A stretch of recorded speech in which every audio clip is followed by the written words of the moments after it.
Back here in the nation, a repatriation ceremony for fallen Korean war heroes was held this morning in Seoul. The event was held to mark the return of the remains of two soldiers who finally got to return home after more than close to 7 decades. Park Ji-won takes us to the scene.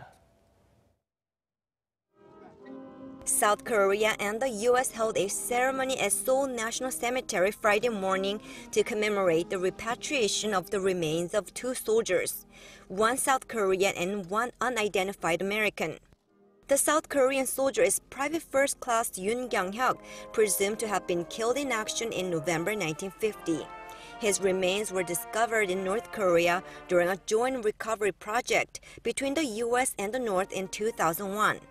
The unidentified U.S. soldier was found in June 2016 at the location of one of the fiercest battles of the war in South Korea's Gangwon-do province.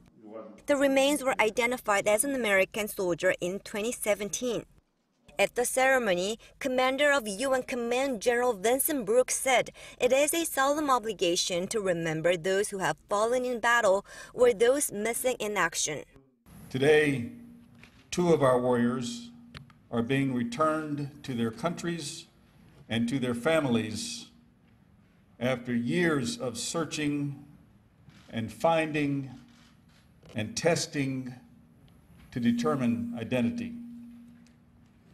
May this be the journey of all who remain missing in action or listed as a prisoner. I pray that this ceremony will bring a sense of closure to your family and that you will be comforted in knowing that they were honored appropriately. Seoul's Defense Minister Song Yang-mu said country's efforts to repatriate war remains could lead to a path of peace on the peninsula. Our efforts to recover remains of fallen war heroes won't be an easy path, but it will open another path towards perpetual peace. Currently, negotiations between North Korea and the U.S. are going on for repatriation of remains of U.S. forces. I hope someday South and North Korea can jointly work to recover war remains in the DMZ area. The director of the U.S. agency in charge of identifying and repatriating soldiers' remains said the efforts were a sign of the values of the U.S. and South Korea. The fact that the Republic of Korea and the United States are staunchly committed to find, recover, repatriate, and honor those who sacrificed their lives in the defense of liberty is a strong testament of our nation's shared values.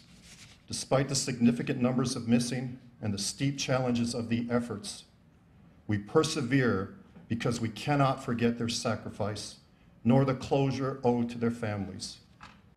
The remains of some 120,000 South Korean and 8,000 U.S. soldiers from the Korean War still haven't been recovered. Park Ji-won, Arirang News.